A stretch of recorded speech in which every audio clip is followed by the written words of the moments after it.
ਭਾਰਤ ਵਾਸਤੇ ਦੋ ਹੀ ਆਪਸ਼ਨ ਨੇ, ਜਾਂ ਤੇ ਉਹ ਰੀਅਲ ਡੈਮੋਕ੍ਰੇਸੀ ਬਣ ਕੇ ਸਾਹਮਣੇ ਆਵੇ, ਲੋਕਾਂ ਦੇ ਅਧਿਕਾਰ ਉਹਨਾਂ ਨੂੰ ਦੇ, ਆਟੋਨਮੀ ਦੇ, ਰਾਈਟ ਟੂ ਸੈਲਫ ਡਿਟਰਮੀਨੇਸ਼ਨ ਦੇ। ਜੇ ਨਹੀਂ ਦਿੰਦਾ ਤੇ ਫਿਰ ਇੰਡੀਆ ਦਾ ਟੁੱਟਣਾ ਜਿਹੜਾ ਹੈ ਉਹ is a writing on the wall. ਜੇ ਭਾਰਤ ਨੇ ਸਰਵਾਈਵ ਕਰਨਾ ਤੇ ਉਹਨੂੰ ਲੋਕਾਂ ਨੂੰ ਮਨੁੱਖੀ ਅਧਿਕਾਰ ਦੇਣੇ ਪੈਣਗੇ। ਔਰ ਇੰਡੀਆ ਜਿਹਦੀ ਬੇਸ ਫੈਡਰਲਿਜ਼ਮ ਤੇ ਸੀ, ਉਹ ਫੈਡਰਲ ਮਾਡਲ ਉੱਥੇ ਇਹਨਾਂ ਨੇ ਬਿਲਕੁਲ ਖਤਮ ਕਰ ਦਿੱਤਾ। ਹੁਣ ਹਿੰਦੂ ਰਾਸ਼ਟਰ ਬਣਾਉਣ ਦੀ ਗੱਲ ਕਰ ਰਹੇ ਨੇ। ਭਾਰਤ 'ਚ ਮਨੁੱਖੀ ਅਧਿਕਾਰਾਂ ਦਾ ਇੰਨਾ ਘਾਣ ਹੋਇਆ, ਧਾਰਮਿਕ ਆਜ਼ਾਦੀਆਂ ਦੀ ਇੰਨੀ ਉਲੰਘਣਾ ਹੋਈ, ਫਿਰ ਵੀ ਇੱਥੇ ਚੁੱਪ ਸਾਧ ਕੇ ਬੈਠੇ ਰਹੇ ਜਦੋਂ ਕਮਰਸ਼ੀਅਲ ਰਾਈਟਸ ਦੀ ਗੱਲ ਆਉਂਦੀ ਸੀ। ਇੱਕ ਪਾਸੇ ਇਹਨਾਂ ਨਾਲ ਯਾਰੀ ਗੰਢੀ ਤੇ ਦੂਸਰੇ ਪਾਸੇ ਰਸ਼ੀਆ ਦੇ ਨਾਲ ਰਲ ਕੇ ਤੇ ਹੋਰ ਮੁਲਕਾਂ ਦੇ ਨਾਲ ਰਲ ਕੇ ਜਿਹੜਾ ਇੱਕ ਬ੍ਰਿਕਸ ਗਰੁੱਪ ਬਣਾ ਰਿਹਾ, ਔਰ ਡਾਲਰ ਦੇ ਮੁਕਾਬਲੇ 'ਚ ਇੱਕ ਇਕੁਅਲ ਕਰੰਸੀ ਲਿਆਉਣ ਦੀ ਗੱਲ ਹੋ ਰਹੀ ਹੈ। ਸੋ ਇੱਥੇ ਬਹੁਤ ਵੱਡਾ ਉਹ ਕੰਸਰਨ ਹੈ। ਭਾਰਤ ਦੇ ਤੇ ਅਮਰੀਕਾ ਦੇ ਬੜੇ ਚੰਗੇ ਸੰਬੰਧ ਰਹੇ ਆ, ਪਰ ਹੁਣ ਵੈਸਟ ਦਾ ਮੂਡ ਬਦਲ ਰਿਹਾ, ਕਿਉਂਕਿ ਨਰਿੰਦਰ ਮੋਦੀ ਨੇ ਅਮਰੀਕਾ ਔਰ ਯੂਰਪ ਨੂੰ ਜਿਹੜਾ ਹੈ ਉਹ ਧੋਖਾ ਦਿੱਤਾ ਹੈ। ਜਿਹੜੀ ਇਹ ਇਨਕੁਆਇਰੀਆਂ ਪਬਲਿਕ ਨਹੀਂ ਹੋ ਰਹੀਆਂ ਜਾਂ ਇੰਡਾਈਟਮੈਂਟ ਉੱਦਾਂ ਸਾਹਮਣੇ ਨਹੀਂ ਆਈ ਕੈਨੇਡਾ 'ਚ, ਉਹਦਾ ਇਹ ਮਕਸਦ ਨਹੀਂ ਹੈਗਾ ਵੀ ਉੱਤੇ ਜਿਹੜਾ ਹੈ ਉਹ ਪੋਚਾ ਫੇਰ ਦੇਣਾ ਜਾਂ ਉਹਨੂੰ ਛੁਪਾ ਦੇਣਾ। ਯਕੀਨੀ ਤੌਰ 'ਤੇ ਕਿਉਂਕਿ ਇੱਕ ਪ੍ਰਾਈਮ ਮਿਨਿਸਟਰ ਨੇ ਏਡੀ ਵੱਡੀ ਗੱਲ ਆਪਣੇ ਪਾਰਲੀਮੈਂਟ 'ਚ ਖੜੇ ਹੋ ਕੇ ਕਹੀ ਆ, ਜੇ ਹੁਣ ਕੈਨੇਡੀਅਨ ਗਵਰਨਮੈਂਟ ਇਹਨੂੰ ਸੀਰੀਅਸ ਨਹੀਂ ਲੈਂਦੀ ਤੇ ਪ੍ਰਾਈਮ ਮਿਨਿਸਟਰ ਦੀ ਆਪਣੀ ਕ੍ਰੈਡੀਬਿਲਿਟੀ ਤੇ ਕੁਐਸਚਨ ਮਾਰਕ ਆਏਗਾ। ਔਰ ਤੁਹਾਨੂੰ ਪਤਾ ਜਦੋਂ ਇੱਥੇ ਪੋਲੀਟੀਸ਼ੀਅਨਸ ਦੀ ਕ੍ਰੈਡੀਬਿਲਿਟੀ ਤੇ ਜਾਂ ਪ੍ਰਾਈਮ ਮਿਨਿਸਟਰ ਜਾਂ ਕਿਸੇ ਹੋਰ ਮੰਤਰੀ ਦੀ ਕ੍ਰੈਡੀਬਿਲਿਟੀ ਤੇ ਕੁਐਸਚਨ ਮਾਰਕ ਲੱਗ ਜਾਏ ਤਾਂ ਆਪਣੇ ਉਹਦੇ ਤੇ ਬਰਕਰਾਰ ਨਹੀਂ ਰਹਿ ਸਕਦਾ, ਉਹਨੂੰ ਰਿਜ਼ਾਈਨ ਕਰਨਾ ਪੈਂਦਾ। ਵਾਹਿਗੁਰੂ ਜੀ ਕਾ ਖਾਲਸਾ, ਵਾਹਿਗੁਰੂ ਜੀ ਕੀ ਫਤਿਹ। TV 84 ਦੇ ਸਾਰੇ ਦਰਸ਼ਕ ਤੇ ਸਰੋਤੇ ਜਿਹੜੇ ਇਸ ਵਕਤ ਸਾਡੇ ਨਾਲ ਜੁੜੇ ਹੋਏ ਆ, ਮੈਂ ਅਮਰਵੀਰ ਸਿੰਘ ਆਪ ਸਭ ਦਾ ਤਹਿ ਦਿਲੋਂ ਸਵਾਗਤ ਕਰਦਾ। ਵੀਰਜ਼, ਅੱਜ ਅਸੀਂ ਕੈਪੀਟਲ ਹਿੱਲ ਵਾਸ਼ਿੰਗਟਨ DC ਦੇ ਵਿੱਚ ਖੜੇ ਹਾਂ, ਕੈਪੀਟਲ ਹਿੱਲ ਗਰਾਊਂਡਸ ਦੇ ਉੱਤੇ। ਅੱਜ ਅਸੀਂ ਮੇਰੇ ਪਿੱਛੇ ਇਸ ਵਕਤ ਰੇਬਰਨ ਬਿਲਡਿੰਗ ਤੁਸੀਂ ਦੇਖ ਸਕਦੇ ਹੋ, ਤੇ ਇੱਥੇ ਅੱਜ ਟਰਾਂਸਨੈਸ਼ਨਲ ਰਿਪਰੈਸ਼ਨ ਦੇ ਉੱਤੇ ਅਮਰੀਕਨ ਸਿੱਖ ਕਾਕਸ ਕਮੇਟੀ ਦੀ ਨਾਲ ਜਿਹੜੀ ਹੈ ਉਹਨਾਂ ਵੱਲੋਂ ਇੱਕ ਹੀਅਰਿੰਗ ਕਰਵਾਈ ਗਈ ਸੀ, ਜਿਹਦੇ ਵਿੱਚ ਡਾਕਟਰ ਇਕਤਦਾਰ ਕਰਾਮਤ ਚੀਮਾ ਜਿਹੜੇ ਇਸ ਵਕਤ ਸਾਡੇ ਨਾਲ ਮੌਜੂਦ ਨੇ, ਇਹ ਸਪੈਸ਼ਲੀ UK ਤੋਂ ਆਏ ਨੇ। ਇਹਨਾਂ ਨੇ ਉਹਦੇ ਵਿੱਚ ਬਰੀਫਿੰਗ ਦੇ ਵਿੱਚ ਹਿੱਸਾ ਲਿਆ, ਆਪਣੇ ਰਿਮਾਰਕਸ ਜਿਹੜੇ ਆ ਉਹ ਦਰਜ ਕਰਵਾਏ ਨੇ ਕਾਂਗਰਸ ਦੇ ਲਈ। ਤੇ ਨਾਲ ਹੀ ਨਾਲ ਫਰੀडम ਹਾਊਸ ਤੇ US ਕੈਪੀਟਲ ਦੇ ਵਿੱਚ ਜਿਹੜੇ ਲਾਅ ਮੇਕਰਸ ਬੈਠਦੇ ਆ, ਕਾਂਗਰਸਮੈਨ ਨੇ, ਉਹਨਾਂ ਨੇ ਸ਼ਮੂਲੀਅਤ ਕੀਤੀ ਹੈ। ਤੇ ਵੱਡੇ ਤੌਰ ਦੇ ਉੱਤੇ ਯੂਨਾਈਟਿਡ ਨੇਸ਼ਨਸ ਦੇ ਜਿਹੜੇ ਅੰਡਰ ਸੈਕਟਰੀ ਜਨਰਲ ਨੇ ਇਸ ਵਕਤ, ਉਹਨਾਂ ਨੇ ਇਸ ਬਰੀਫਿੰਗ ਦੇ ਵਿੱਚ ਸ਼ਮੂਲੀਅਤ ਕੀਤੀ ਹੈ। ਸੋ ਟਰਾਂਸਨੈਸ਼ਨਲ ਰਿਪਰੈਸ਼ਨ ਦੇ ਵਿੱਚ ਜਿੱਥੇ ਰਸ਼ੀਆ ਤੋਂ ਲੈ ਕੇ ਅਸੀਂ ਦੇਖਦੇ ਹਾਂ, ਤੇ ਖਾਸ ਤੌਰ 'ਤੇ ਹੁਣ ਜਿੱਥੇ ਭਾਰਤ ਫੋਕਸ ਬਣਿਆ ਹੋਇਆ, ਅਮਰੀਕਾ ਦੇ ਵਿੱਚ ਸੈਨੇਟ ਦੇ ਵਿੱਚ, ਕਾਂਗਰਸ ਦੇ ਵਿੱਚ ਜਿਹੜੇ ਬਿੱਲ ਆ ਰਹੇ ਨੇ, ਇਸ ਲਾਅ ਬਣਨ ਜਾ ਰਹੇ ਨੇ। ਸੋ ਉਸ ਦੇ ਉੱਤੇ ਜਿਹੜੀ ਬਰੀਫਿੰਗ ਸੀ ਉਹ ਹੋਈ ਹੈ। ਬਾਕੀ ਜਾਣਕਾਰੀ ਡਾਕਟਰ ਇਕਤਦਾਰ ਕਰਾਮਤ ਚੀਮਾ ਹੋਰਾਂ ਕੋਲੋਂ ਲੈਂਦੇ ਹਾਂ। ਡਾਕਟਰ ਸਾਹਿਬ, ਬਹੁਤ ਬਹੁਤ ਸਵਾਗਤ ਹੈ ਜੀ। ਵਾਹਿਗੁਰੂ ਜੀ ਕਾ ਖਾਲਸਾ, ਵਾਹਿਗੁਰੂ ਜੀ ਕੀ ਫਤਿਹ ਜੀ। ਅਮਰਵੀਰ ਸਿੰਘ, ਤੁਹਾਨੂੰ ਤੇ ਸਾਡੇ ਸੁਣਨ ਵਾਲੇ ਸਾਰੇ ਤੇ ਦੇਖਣ ਵਾਲੇ ਦਰਸ਼ਕ ਤੇ ਸਰੋਤਿਆਂ ਨੂੰ ਸਲਾਮ ਅਲੈਕਮ ਤੇ ਵਾਹਿਗੁਰੂ ਜੀ ਕਾ ਖਾਲਸਾ, ਵਾਹਿਗੁਰੂ ਜੀ ਕੀ ਫਤਿਹ। ਸਲਾਮ। ਡਾਕਟਰ ਸਾਹਿਬ, ਪਹਿਲਾਂ ਮੈਂ ਥੋੜ੍ਹਾ ਜਿਹਾ ਚਾਹੂੰਗਾ ਵੀ ਜਿਹੜੀ ਤੁਹਾਡੀ ਵੀ ਬਰੀਫਿੰਗ ਸੀ ਅੰਦਰ, ਉਹਦੇ ਬਾਰੇ ਵੀ, ਤੇ ਓਵਰਆਲ ਜਿਹੜੀ ਤੁਹਾਡੀ ਐਕਸਪੈਕਟੇਸ਼ਨ ਸੀਗੀ ਅੱਜ ਦੀ ਇਸ ਸਾਰੀ ਬਰੀਫਿੰਗ ਦੇ ਵਿੱਚੋਂ ਟਰਾਂਸਨੈਸ਼ਨਲ ਰਿਪਰੈਸ਼ਨ ਦੇ ਹਵਾਲੇ ਨਾਲ, ਥੋੜ੍ਹਾ ਜਿਹਾ ਬਰੀਫ ਕਰ ਦਿਓ ਸਾਡੇ ਦਰਸ਼ਕਾਂ ਦੇ। ਦੇਖੋ, ਕਿਉਂਕਿ ਮੈਂ ਸਧਾਰਨ ਤੌਰ ਤੇ ਸਮਝਾਉਣਾ ਚਾਹਾਂ ਪਹਿਲਾਂ ਵੀ ਟਰਾਂਸਨੈਸ਼ਨਲ ਰਿਪਰੈਸ਼ਨ ਹੁੰਦਾ ਕੀ ਆ। ਜਦੋਂ ਵੀ ਕਿਸੇ ਦੇਸ਼ ਦੀ ਸਰਕਾਰ ਆਪਣੇ ਦੇਸ਼ ਦੇ ਫਾਰਮਰ ਸਿਟੀਜ਼ਨਸ ਨੂੰ ਜਾਂ ਹੋਰ ਜਿਹੜੇ ਹਿਊਮਨ ਰਾਈਟ ਐਕਟਿਵਿਸਟ ਆ ਜਾਂ ਰਿਲੀਜੀਅਸ ਫਰੀडम ਦੇ ਬਾਰੇ ਜਾਂ ਮਨੁੱਖੀ ਅਧਿਕਾਰਾਂ ਦੀ ਗੱਲ ਕਰਨ ਵਾਲੇ ਬੰਦਿਆਂ ਨੂੰ ਜਾਂ ਜਰਨਲਿਸਟ ਨੂੰ ਕਿਸੇ ਹੋਰ ਜ਼ਮੀਨ ਤੇ ਜਾਂ ਕਿਸੇ ਹੋਰ ਮੁਲਕ 'ਚ ਨਿਸ਼ਾਨਾ ਬਣਾਵੇ, ਭਾਵੇਂ ਉਹ ਉਹਨਾਂ ਦਾ ਕਤਲ ਕਰਾਵੇ, ਭਾਵੇਂ ਉਹਨਾਂ ਦਾ ਅਗਵਾ ਕਰਵਾਵੇ, ਜਾਂ ਔਨਲਾਈਨ ਉਹਨਾਂ ਦੇ ਖਿਲਾਫ ਝੂਠਾ ਪ੍ਰੋਪੇਗੈਂਡਾ ਕਰੇ, ਜਾਂ ਹੈਕਿੰਗ ਦੇ ਸਕੈਂਡਲ ਹੋਣ, ਭਾਵੇਂ ਲੋਕਾਂ ਦੀਆਂ ਪਿੱਛੇ ਉਹਨਾਂ ਦੀਆਂ ਜ਼ਮੀਨਾਂ ਖੋਹ ਲੈਣੀਆਂ ਜਾਂ ਉਹਨਾਂ 'ਤੇ ਸੈਡੀਸ਼ਨ ਦੇ ਜਿਹੜੇ ਕੇਸ ਆ ਪਾਣੇ, ਇਹ ਸਾਰਾ ਕੁਝ ਟਰਾਂਸਨੈਸ਼ਨਲ ਰਿਪਰੈਸ਼ਨ 'ਚ ਆਉਂਦਾ। ਸੋ ਅਮਰੀਕਾ ਦੇ ਵਿੱਚ ਟਰਾਂਸਨੈਸ਼ਨਲ ਰਿਪਰੈਸ਼ਨ ਦੀ ਗੱਲ ਨਵੀਂ ਨਹੀਂ ਗੀ। ਇੱਥੇ ਆਲਰੇਡੀ ਕੰਮ ਰਸ਼ੀਆ ਦੇ ਉੱਤੇ, ਚਾਈਨਾ 'ਤੇ ਬਹੁਤ ਜ਼ਿਆਦਾ ਹੋ ਰਿਹਾ ਸੀਗਾ, ਕਿਉਂਕਿ ਚਾਈਨਾ ਰਸ਼ੀਆ ਬਾਰੇ ਇੱਥੇ ਜਿਹੜਾ US ਕਾਂਗਰਸ ਆ ਜਾਂ ਇੱਥੇ ਦੇ ਜਿਹੜੇ ਲਾਅ ਮੇਕਰ ਆ, ਉਹਨਾਂ ਦਾ ਵਿਚਾਰ ਸੀ ਕਿ ਉਹ ਟਰਾਂਸਨੈਸ਼ਨਲ ਰਿਪਰੈਸ਼ਨ ਕਰ ਰਹੇ ਆ। ਪਰ ਜਦੋਂ ਦੀ ਭਾਈ ਨਿੱਜਰ ਉਹਨਾਂ ਦੀ ਸ਼ਹੀਦੀ ਹੋਈ ਆ ਕੈਨੇਡਾ 'ਚ, ਔਰ ਜਸਟਿਨ ਟਰੂਡੋ ਨੇ ਇੱਥੇ ਗੱਲ ਕੀਤੀ ਔਰ ਇੰਡੀਆ ਨੂੰ ਦੋਸ਼ੀ ਠਹਿਰਾਇਆ ਕਿ ਉਹਨਾਂ ਨੇ ਭਾਈ ਨਿੱਜਰ ਹੋਰਾਂ ਦੀ ਜਿਹੜੀ BC ਦੇ ਵਿੱਚ ਸ਼ਹੀਦੀ ਹੋਈ ਆ ਉਹਦੇ ਬਾਰੇ, ਜਾਂ ਭਾਈ ਖੰਡੇ ਹੋਰਾਂ ਦੀ ਜਿਹੜੀ ਮੌਤ ਦੀ ਜਾਂਚ ਇੰਗਲੈਂਡ 'ਚ ਹੋ ਰਹੀ ਆ ਉਹ ਮਾਮਲਾ ਹੋਇਆ, ਜਾਂ ਇਸੇ ਤਰ੍ਹਾਂ ਹੀ ਜਿਹੜਾ ਹੈ ਉਹ ਪਾਕਿਸਤਾਨ 'ਚ ਵੀ ਸਾਡੀ ਸੰਗਤ ਦੇ ਕੁਛ ਸਾਬਕ ਜਰਨੈਲ ਜਿਹੜੇ ਆ ਉਹਨਾਂ ਦੀ ਸ਼ਹੀਦੀ ਹੋਈ ਆ। ਸੋ ਉਹਦੇ ਬਾਅਦ ਸਿੱਖ ਕੌਮ 'ਚ ਇੱਕ ਗੱਲ ਚੱਲੀ ਕਿ ਸਾਡੇ ਬਾਰੇ ਵੀ ਇੰਡੀਆ ਟਰਾਂਸਨੈਸ਼ਨਲ ਰਿਪਰੈਸ਼ਨ ਕਰ ਰਿਹਾ। ਇੱਥੇ ਜਿਹੜੀਆਂ ਕੁਛ ਮੋਰ ਸੰਸਥਾਵਾਂ ਵਾ ਸਿੱਖਾਂ ਦੀ ਉਹਨਾਂ ਨੂੰ, ਤੇ ਜਿਹੜੀਆਂ ਸਾਡੀਆਂ ਕੁਛ ਪੰਥਕ ਪਰਸਨੈਲਿਟੀਜ਼ ਨੇ, ਜੇ ਡਾਕਟਰ ਅਮਰਜੀਤ ਸਿੰਘ ਵੀ ਸ਼ਾਮਲ ਨੇ, ਡਾਕਟਰ ਪ੍ਰੀਤਪਾਲ ਸਿੰਘ ਵੀ, ਔਰ ਆਪਣੇ ਪੰਨੂ ਸਾਹਿਬ, ਇਹਨਾਂ ਨੂੰ FBI ਨੇ ਵਾਰਨ ਕੀਤਾ ਕਿ ਤੁਹਾਨੂੰ ਵੀ ਨਿਸ਼ਾਨਾ ਬਣਾਇਆ ਜਾ ਸਕਦਾ ਜੀ। ਸੋ ਉਸ ਸਮੇਂ ਤੋਂ ਲੈ ਕੇ ਹੁਣ ਤੱਕ ਅਮਰੀਕਨ ਸਿੱਖ ਕਾਕਸ ਨੇ ਤੇ ਸਾਡੇ ਜਿਹੜੇ ਕਾਂਗਰਸਮੈਨ ਨੇ ਜਿਹੜੇ ਉਸ ਕਾਕਸ ਦਾ ਹਿੱਸਾ ਨੇ, ਉਹਨਾਂ ਨੇ ਬਹੁਤ ਕੋਸ਼ਿਸ਼ ਕੀਤੀ ਹੈ ਕਿ ਇੱਥੇ ਕਾਨੂੰਨ ਸਾਜ਼ੀ ਕੀਤੀ ਜਾਏ ਕਿ ਭਾਰਤ ਦਾ ਜਿਹੜਾ ਇਹ ਵੱਧਦਾ ਹੋਇਆ ਟਰਾਂਸਨੈਸ਼ਨਲ ਰਿਪਰੈਸ਼ਨ ਆ ਜਾਂ ਲੋਕਾਂ ਦੀ ਆਵਾਜ਼ ਦੱਬਣ ਦੇ ਜਿਹੜੇ ਕੋਝੇ ਤਰੀਕੇ ਆ, ਉਹਨੂੰ ਰੋਕਣ ਲਈ, ਉਹਨੂੰ ਠੱਲ ਪਾਉਣ ਲਈ ਕਾਨੂੰਨ ਸਾਜ਼ੀ ਕੀਤੀ ਜਾਵੇ ਜੀ। ਸੋ ਇਹ ਬਹੁਤ ਖੁਸ਼ੀ ਦੀ ਗੱਲ ਹੈ ਕਿ ਇਸ ਆਵਾਜ਼ ਨੂੰ ਇਸ ਵਾਰੀ ਸੁਣਿਆ ਗਿਆ ਹੈ। ਆਵਾਜ਼ ਤੇ ਪਹਿਲਾਂ ਤੋਂ ਹੀ ਉਠਾਈ ਜਾਂਦੀ ਰਹੀ ਆ ਜਦੋਂ ਦਾ ਕਾਕਸ ਬਣਿਆ ਉਦੋਂ ਨੂੰ, ਪਰ ਇਸ ਵਾਰੀ ਲਾਅ ਮੇਕਰਸ ਨੂੰ ਇਟ ਇਜ਼ ਵੈਲ ਰਿਸੀਵਡ, ਕਿਉਂਕਿ ਪਹਿਲਾਂ ਸਿਰਫ ਰਸ਼ੀਆ ਔਰ ਚਾਈਨਾ ਫੋਕਸ ਸੀ। ਸੋ ਇਹਨਾਂ ਪੰਥਕ ਉਪਰਾਲਿਆਂ ਦੇ ਕਰਕੇ ਹੁਣ ਭਾਰਤ ਵੀ ਉਸੇ ਲਾਈਨ 'ਚ ਹੀ ਖਲੋਤਾ ਹੈ ਔਰ ਉਹਦੇ ਬਾਰੇ ਵੀ ਇੱਥੇ ਦੇ ਕਾਨੂੰਨ ਸਾਜ਼ਾਂ ਨੂੰ ਉਨਾ ਹੀ ਕੰਸਰਨ ਆ। ਬਹੁਤ ਸਾਰੇ ਲੋਕ ਪੁੱਛਦੇ ਆ ਕਿ ਜਿਹੜੀਆਂ ਕਾਂਗਰੈਸ਼ਨਲ ਬਰੀਫਿੰਗਸ ਹੁੰਦੀਆਂ ਜਾਂ ਹੀਅਰਿੰਗਸ ਹੁੰਦੀਆਂ, ਇਹਨਾਂ ਦਾ ਇੰਪੈਕਟ ਕੀ ਹੁੰਦਾ। ਸੋ ਮੈਂ ਦੱਸਣਾ ਚਾਹੁੰਦਾ ਕਿ ਤੁਸੀਂ ਸਿਰਫ ਇੰਨਾ ਦੇਖੋ ਕਿ ਜਦ ਖਾਲਸਾ ਪੰਥ ਤੇ ਉਹਦੇ ਆਗੂਆਂ ਨੇ ਆਵਾਜ਼ ਚੁੱਕੀ ਆ, ਤੇ ਇੱਕ ਤਾਂ ਤੁਸੀਂ ਦੇਖਿਆ ਕਿ ਇੰਡਾਈਟਮੈਂਟ ਵੀ ਹੋਈ ਆ। ਇੱਥੇ ਪਹਿਲੀ ਵਾਰੀ ਅਮਰੀਕਾ 'ਚ ਹੋਇਆ ਕਿ ਕਿਸੇ ਭਾਰਤੀ ਅਧਿਕਾਰੀ ਦੀ ਇੰਡਾਈਟਮੈਂਟ ਹੋਈ ਹੋਵੇ ਜਾਂ ਉਹ 'ਤੇ ਦੋਸ਼ ਲਾਇਆ ਗਿਆ ਹੋਵੇ, ਡਿਪਾਰਟਮੈਂਟ ਆਫ ਜਸਟਿਸ ਨੇ ਬਕਾਇਦਾ ਉਹਨੂੰ ਚਾਰਜ ਕੀਤਾ।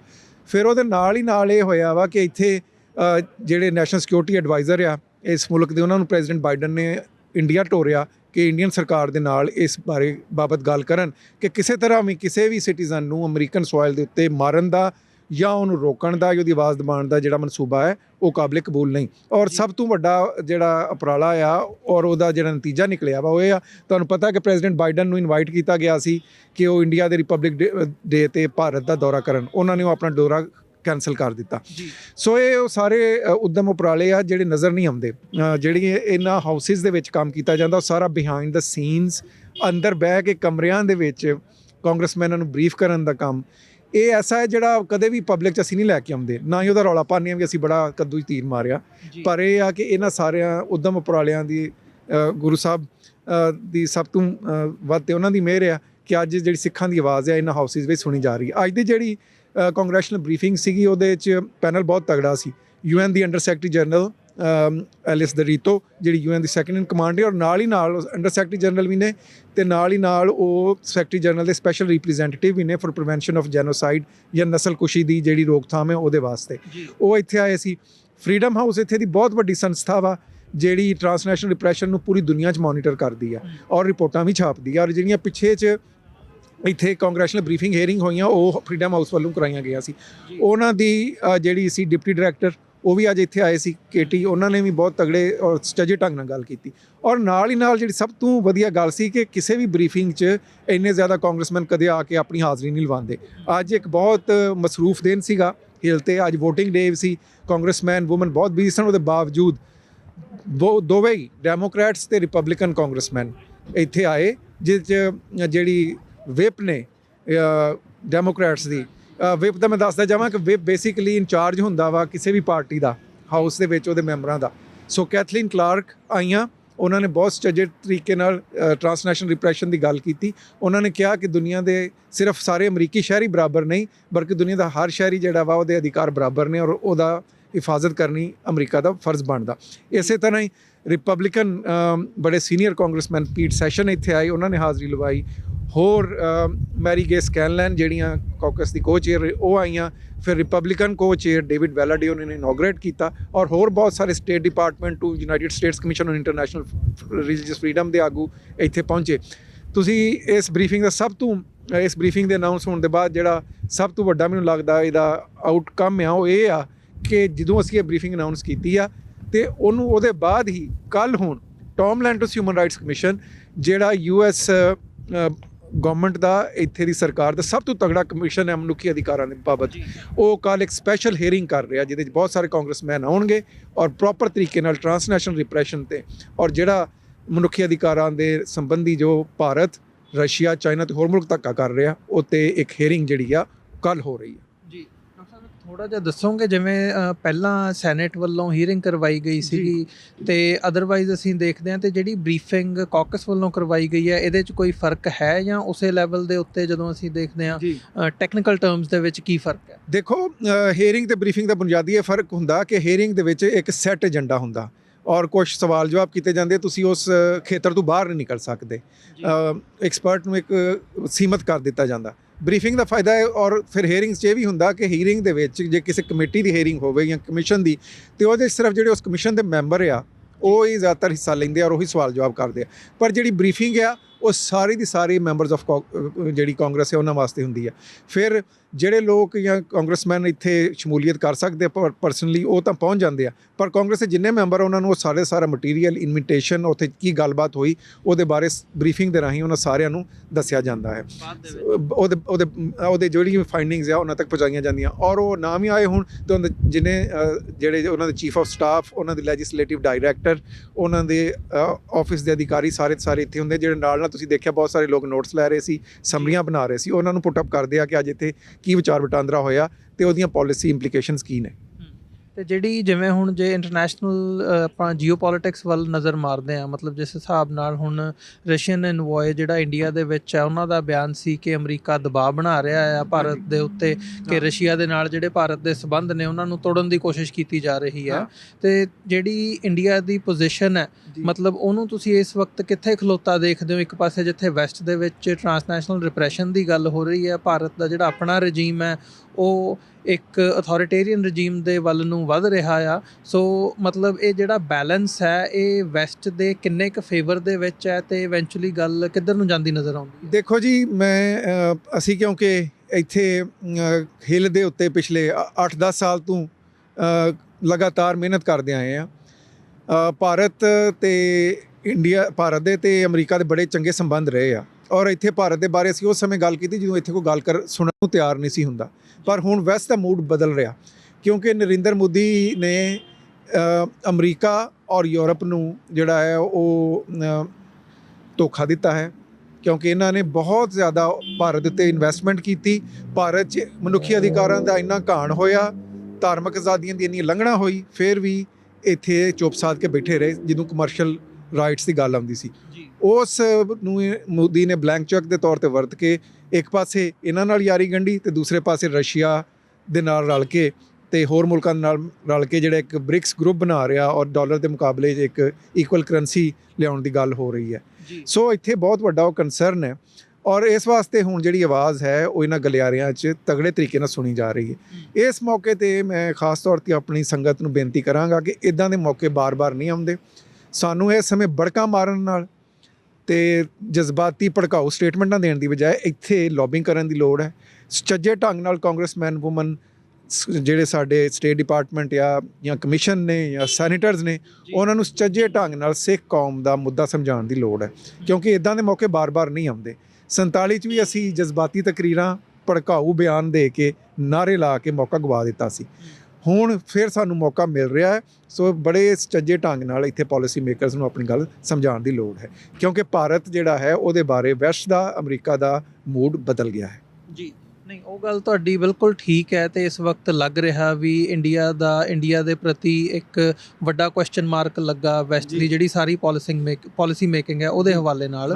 ਸੋ ਇਹ ਇੰਡੀਆ ਨੂੰ ਇੱਕ ਯੂਨੀਕ ਜੀ ਪੋਜੀਸ਼ਨ ਦੇ ਵਿੱਚ ਲੈ ਆਉਂਦਾ ਜਿੱਥੇ ਉਹ ਵੈਸਟ ਦੇ ਵੱਲ ਨੂੰ ਝੁਕਾਅ ਰੱਖਦਾ ਤੇ ਹੁਣ ਉਹ ਵਾਪਸ ਰਸ਼ੀਆ ਵੱਲ ਨੂੰ ਝੁਕ ਸਕਦਾ। ਇਹਦੀ ਕੀ ਪੋਸੀਬਿਲਿਟੀ ਨਜ਼ਰ ਆਉਂਦੀ ਹੈ? And at the same time ਜੇ ਉਸ ਕਿਸਮ ਦੀ ਕੋਈ ਸਿਚੁਏਸ਼ਨ ਬਣਦੀ ਹੈ ਉਹ ਵੈਸਟ ਦੇ ਲਈ, ਖਾਸ ਤੌਰ 'ਤੇ ਅਮਰੀਕਾ ਦੇ ਲਈ ਕਿੱਦਾਂ ਦੀਆਂ ਇੰਪਲੀਕੇਸ਼ਨਸ ਹੋਣਗੀਆਂ ਉਹਦੀ? ਦੇਖੋ ਜੀ, ਗੱਲ ਇਹ ਆ ਕਿ ਇਹ ਤੁਸੀਂ ਕਹਿ ਰਹੇ ਹੋ ਯੂਨੀਕ ਸਿਚੁਏਸ਼ਨ, ਮੈਂ ਇਹਨੂੰ ਕਹਿੰਦਾ ਕਿ ਬਹੁਤ ਹੀ ਖਤਰਨਾਕ ਸਿਚੁਏਸ਼ਨ ਹੈ ਭਾਰਤ ਲਈ, ਕਿਉਂਕਿ ਭਾਰਤ ਨੇ ਜਿਹੜਾ ਹੈ ਦੋਵਾਂ ਥਾਲੀਆਂ ਤੋਂ ਖਾਣ ਦੀ ਕੋਸ਼ਿਸ਼ ਕੀਤੀ ਹੈ। ਔਰ ਇਸ ਵੇਲੇ ਨਰਿੰਦਰ ਮੋਦੀ ਨੇ ਫੋਰਨ ਪੋਲਿਸੀ ਨੂੰ ਠੀਕ ਤਰ੍ਹਾਂ ਨਹੀਂ ਚਲਾਇਆ। ਨਰਿੰਦਰ ਮੋਦੀ ਔਰ ਮਨਮੋਹਨ ਸਿੰਘ ਨਹੀਂ, ਜਿਹਦੇ 'ਚ ਇੰਨੀ ਵਿਦਵਤਾ ਹੁੰਦੀ ਕਿ ਉਹ ਸੁਚੱਜੇ ਢੰਗ ਨਾਲ ਆਪਣੇ ਮੁਲਕ ਦੀ ਫੋਰਨ ਪੋਲਿਸੀ ਚਲਾਉਂਦਾ। ਸੋ ਭਾਰਤ ਉਸ ਜਗ੍ਹਾ ਖੜਾ ਹੋ ਗਿਆ। ਜੇ ਭਾਰਤ ਨੇ ਸਰਵਾਈਵ ਕਰਨਾ ਤੇ ਉਹਨੂੰ ਲੋਕਾਂ ਨੂੰ ਮਨੁੱਖੀ ਅਧਿਕਾਰ ਦੇਣੇ ਪੈਣਗੇ। ਔਰ ਇੰਡੀਆ ਜਿਹਦੀ ਬੇਸ ਫੈਡਰਲਿਜ਼ਮ ਤੇ ਸੀ, ਉਹ ਫੈਡਰਲ ਮਾਡਲ ਉੱਥੇ ਇਹਨਾਂ ਨੇ ਬਿਲਕੁਲ ਖਤਮ ਕਰ ਦਿੱਤਾ। ਹੁਣ ਹਿੰਦੂ ਰਾਸ਼ਟਰ ਬਣਾਉਣ ਦੀ ਗੱਲ ਕਰ ਰਹੇ ਨੇ। ਇੰਡੀਆ ਜਿਸ ਵੇਲੇ ਟ੍ਰਾਂਸਫਰ ਆਫ ਪਾਵਰ ਹੋਈ, ਮੈਂ ਆਜ਼ਾਦੀ ਤਾਂ ਮੰਨਦਾ ਹੀ ਨਹੀਂ 47 'ਚ, ਤੇ ਉਹ ਇਹੀ ਮਾਡਲ ਸੀ ਜਿਹੜਾ ਅਮਰੀਕਾ ਦਾ ਮਾਡਲ ਹੈ ਕਿ ਜਿਹੜੇ ਤੁਹਾਡੇ ਖੇਤਰ ਨੇ ਜਾਂ ਤੁਹਾਡੇ ਸੂਬੇ ਨੇ, ਪ੍ਰੋਵਿੰਸਿਸ ਨੇ ਜਾਂ ਲੋਕ ਨੇ, ਕੌਮਾਂ ਨੇ, ਉਹਨਾਂ ਨੂੰ ਵੱਧ ਤੋਂ ਵੱਧ ਆਜ਼ਾਦੀ ਉਹਨਾਂ ਨੂੰ ਖੇਤਰੀ ਅਧਿਕਾਰ ਦਿੱਤੇ ਜਾਣ, ਉਹ ਸਾਰੇ ਖੋਲੇ ਗਏ ਨੇ। ਸੋ ਇਸ ਵੇਲੇ ਭਾਰਤ ਵਾਸਤੇ ਦੋ ਹੀ ਆਪਸ਼ਨ ਨੇ, ਜਾਂ ਤੇ ਉਹ ਰੀਅਲ ਡੈਮੋਕ੍ਰੇਸੀ ਬਣ ਕੇ ਸਾਹਮਣੇ ਆਵੇ, ਲੋਕਾਂ ਦੇ ਅਧਿਕਾਰ ਉਹਨਾਂ ਨੂੰ ਦੇ, ਆਟੋਨਮੀ ਦੇ, ਰਾਈਟ ਟੂ ਸੈਲਫ ਡਿਟਰਮੀਨੇਸ਼ਨ ਦੇ। ਜੇ ਨਹੀਂ ਦਿੰਦਾ ਤੇ ਫਿਰ ਇੰਡੀਆ ਦਾ ਟੁੱਟਣਾ ਜਿਹੜਾ ਹੈ ਉਹ is a writing on the ਵਾਲ।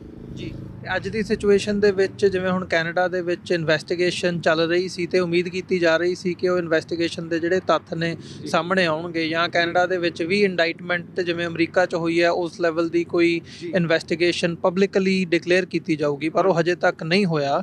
ਤੇ ਵੈਸਟ ਦਾ ਵੀ ਕਿਤੇ ਨਾ ਕਿਤੇ ਜਿਵੇਂ ਬੈਲੈਂਸ ਕਰਨ ਦੀ ਕੋਸ਼ਿਸ਼ ਕੀਤੀ ਜਾ ਰਹੀ ਹੈ। ਸੋ ਅਮਰੀਕਾ ਤੇ ਕੈਨੇਡਾ ਖਾਸ ਤੌਰ ਤੇ ਕਿੰਨੇ ਕੁ ਸੀਰੀਅਸ ਲੱਗਦੇ ਆ ਭਾਰਤ ਦੇ ਪ੍ਰਤੀ ਇਸ ਵਕਤ, ਖਾਸ ਤੌਰ ਤੇ ਟ੍ਰਾਂਸਨੈਸ਼ਨਲ ਰਿਪਰੈਸ਼ਨ ਦੇ ਹਵਾਲੇ ਨਾਲ? ਦੇਖੋ, ਗੱਲ ਇਹ ਆ ਕਿ ਜਿਹੜੀ ਕ੍ਰਿਮੀਨਲ ਜਸਟਿਸ ਸਿਸਟਮ ਆ, ਅਸੀਂ ਕਈ ਵਾਰ ਕਨਫਿਊਜ਼ ਕਰ ਜਾਂਦੇ ਹਾਂ, ਖਾਸ ਤੌਰ ਤੇ ਅਸੀਂ ਜਿਹੜੇ ਲੋਕ ਭਾਰਤ, ਪਾਕਿਸਤਾਨ ਜਾਂ ਸਾਊਥ ਏਸ਼ੀਆ ਤੋਂ ਆਏ ਆ, ਕਿ ਉੱਥੇ ਕੋਈ ਕਤਲ ਹੋਇਆ ਜਾਂ ਕੁਝ ਹੋਇਆ, ਉਹਦੀ ਇਨਵੈਸਟੀਗੇਸ਼ਨ ਪਬਲਿਕ ਕੀਤੀ ਜਾਂਦੀ ਹੈ, ਇੱਕ ਉਹਦਾ ਸਟੈਪ ਜਿਹੜਾ ਅਖਬਾਰਾਂ 'ਚ ਆ ਜਾਂਦਾ। ਪਰ ਵੈਸਟ ਦੇ ਵਿੱਚ ਕਿਸੇ ਵੀ ਕ੍ਰਾਈਮ ਨੂੰ ਇਨਵੈਸਟੀਗੇਟ ਕਰਨ ਦਾ ਬੜਾ ਸੋਫਿਸਟੀਕੇਟਡ ਤਰੀਕਾ ਹੁੰਦਾ। ਉਹਦੇ 'ਚ ਜਿੰਨੀ ਦੇਰ ਮੁਕੰਮਲ ਸਬੂਤ ਹਰ ਸ਼ੈ ਨਾ ਮਿਲ ਜਾਏ ਉਨੀ ਦੇਰ ਉਹਨੂੰ ਪਬਲਿਕ ਨਹੀਂ ਕੀਤਾ ਜਾਂਦਾ। ਸੋ ਸਾਨੂੰ ਆਸ ਰੱਖਣੀ ਚਾਹੀਦੀ ਆ ਕਿ ਜਿਹੜੀ ਇਹ ਇਨਕੁਆਇਰੀਆਂ ਪਬਲਿਕ ਨਹੀਂ ਹੋ ਰਹੀਆਂ ਜਾਂ ਇੰਡਾਈਟਮੈਂਟ ਉੱਦਾਂ ਸਾਹਮਣੇ ਨਹੀਂ ਆਈ ਕੈਨੇਡਾ 'ਚ, ਉਹਦਾ ਇਹ ਮਕਸਦ ਨਹੀਂ ਹੈਗਾ ਵੀ ਉੱਤੇ ਜਿਹੜਾ ਹੈ ਉਹ ਪੋਚਾ ਫੇਰ ਦੇਣਾ ਜਾਂ ਉਹਨੂੰ ਛੁਪਾ ਦੇਣਾ। ਯਕੀਨੀ ਤੌਰ ਤੇ, ਕਿਉਂਕਿ ਇੱਕ ਪ੍ਰਾਈਮ ਮਿਨਿਸਟਰ ਨੇ ਏਡੀ ਵੱਡੀ ਗੱਲ ਆਪਣੇ ਪਾਰਲੀਮੈਂਟ 'ਚ ਖੜੇ ਹੋ ਕੇ ਕਹੀ ਆ, ਤੇ ਜਦੋਂ ਇਸ ਲੈਵਲ 'ਤੇ ਤੁਸੀਂ ਗੱਲ ਲੈ ਜਾਂਦੇ ਤਾਂ ਫਿਰ ਸਟੈਪ ਬੈਕ ਹੋਣਾ ਔਖਾ ਹੋ ਜਾਂਦਾ। ਫਿਰ ਤੁਹਾਡੀ ਆਪਣੀ ਕ੍ਰੈਡੀਬਿਲਿਟੀ ਦੇ ਉੱਤੇ ਨਿਸ਼ਾਨ ਲੱਗ ਜਾਂਦਾ ਕਿ ਇਹ ਕੋਈ ਭਾਰਤ ਦੀ ਜਾਂ ਪਾਕਿਸਤਾਨ ਦੀ ਅਸੈਂਬਲੀ 'ਤੇ ਨਹੀਂ ਜਿੱਥੇ ਐਵੇਂ ਕੋਈ ਖੜਾ ਹੋ ਕੇ ਇੱਦਾਂ ਉੱਦਾਂ ਦੀ ਗੱਲ ਕਰਦੇ। ਔਰ ਜਸਟਿਨ ਟਰੂਡੋ ਨੇ ਕੈਨੇਡੀਅਨ ਪਾਰਲੀਮੈਂਟ 'ਚ ਕਿਹਾ ਕਿ ਖੜੇ ਹੋ ਕੇ ਭਾਰਤ 'ਤੇ ਇਲਜ਼ਾਮ ਲਾਇਆ।